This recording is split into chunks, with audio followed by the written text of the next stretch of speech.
स्वामी मौर्य के बेतुक बोल फिर हो गए ट्रोल। साधु संत हैं आतंकवाद, भगवान राम की प्राण प्रतिष्ठा, सब है ड्रामा। कुछ लोग धर्म के नाम पर चला रहे धंधा। विवादित बयान देने से बाज नहीं आ रहे स्वामी प्रसाद मौर्य। सपा नेता स्वामी प्रसाद मौर्य ने भगवान राम की प्राण प्रतिष्ठा को ड्रामा और साधु संतों को आतंकी बताया है। उन्होंने कहा है कि राम मंदिर की प्राण प्रतिष्ठा करने वाले लोग ड्रामा कर रहे हैं, क्योंकि भगवान राम के करोड़ों लोग आराध्य हैं। मौर्य ने सलाह दी कि उन्हें प्राण प्रतिष्ठा करनी है तो वे अपने परिवार में मरने वाले मुर्दे की करें, जिससे वे फिर से जीवित होकर परिवार का सदस्य बन सके। बता दें कि फतेहपुर के नहर कॉलोनी में सोमवार को राष्ट्रीय बौद्ध चेतना संस्थान के द्वारा आयोजित संविधान जागरूकता समारोह राष्ट्रीय बौद्ध महोत्सव कार्यक्रम में मुख्य अतिथि के रूप में स्वामी प्रसाद मौर्य वहां पहुंचे थे और इस दौरान उन्होंने यह बयान दिया है। स्वामी प्रसाद मौर्य ने कहा कि भगवान राम की प्राण प्रतिष्ठा के नाम पर जनवरी महीने में बड़ी नौटंकी होने वाली है, जिसमें सबसे ज्यादा दलित समाज शामिल होगा। उन्होंने कहा कि मेरे द्वारा दिए गए बयान पर जो भी साधु संत मेरा सिर हाथ पैर काटने पर 25 करोड़ 50 करोड़ रुपए देने की बात कहते हैं, वे लोग किसी आतंकवादी से कम नहीं। स्वामी प्रसाद मौर्य यहीं नहीं रुके। उन्होंने आगे कहा कि बाबा साहब भीमराव अंबेडकर के द्वारा तैयार किया गया संविधान 140 करोड़ देशवासियों की रक्षा करने का काम करता है, जिसको खत्म करने का काम देश के प्रधानमंत्री और प्रदेश के मुख्यमंत्री योगी आदित्यनाथ कर रहे हैं। उन्होंने कहा कि जब स्वामी प्रसाद मौर्य संविधान के दायरे में रहकर बात करता है तो उसका विरोध करते हैं।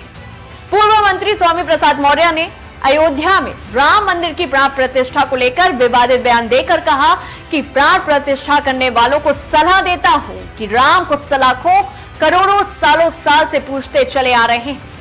कुछ लोग भगवान राम से खुद को बड़ा मानते हैं और इसीलिए वे प्राण प्रतिष्ठा का ड्रामा कर रहे हैं। प्राण प्रतिष्ठा करने वालों को सलाह देते हैं कि अगर उनके परिवार में किसी की मौत हो जाती है तो उस मुर्दे के अंदर प्राण प्रतिष्ठा करें, वे जिंदा होकर उनके परिवार का सदस्य बने।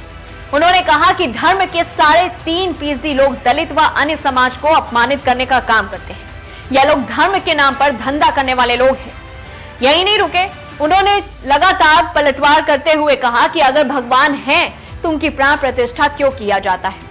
भगवान राम के नाम पर यूपी के मुख्यमंत्री और देश के प्रधानमंत्री कहते हैं कि राम मंदिर हम बनवा रहे हैं, जबकि इसका फैसला कोर्ट में हुआ था। भगवान राम के नाम पर यह लोग धंधा कर रहे हैं। 2024 जनवरी में प्राण प्रतिष्ठा के नाम नौटंकी देखने को मिली।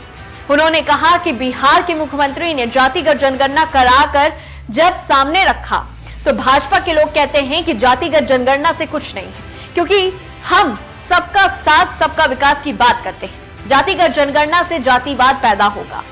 विधानसभा के अंदर विधायकों द्वारा पोस्टर मोबाइल न ले जाने पर लगी रोक का समर्थन करते हुए उन्होंने कहा कि यह काम तो पहले ही हो जाना चाहिए था।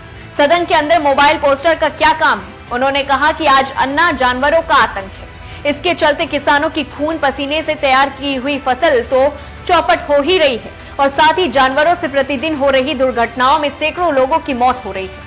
उन्होंने आगे कहा कि देश और प्रदेश की सरकार बनाने में जिस व्यापारी वर्ग ने वोट और नोट दोनों दिया था, पहले जीएसटी के माध्यम से और अब ईडी के जरिए व्यापारियों की कमर तोड़ने की तैयारी चल रही है। तो वहीं कार्यक्रम में सपा जिला अध्यक्ष सुरेंद्र यादव, सपा विधायक उषा मौर्य और नगर पालिका अध्यक्ष राजकुमार मौर्य, पूर्व न्यायमूर्ति टी.डी. नकवी, विश्वनाथ, पूर्व विधायक राम सजीवन निर्मला और मानसिंह पटेल आदि लोग शामिल थे। स्वामी प्रसाद मौर्य के इस तरह के विवादित बयान को लेकर के आपका क्या कुछ कहना है, कमेंट बॉक्स में जरूर बताएं और ऐसी तमाम बड़ी खबरों से जुड़े रहने के लिए देखते रहिए दैनिक।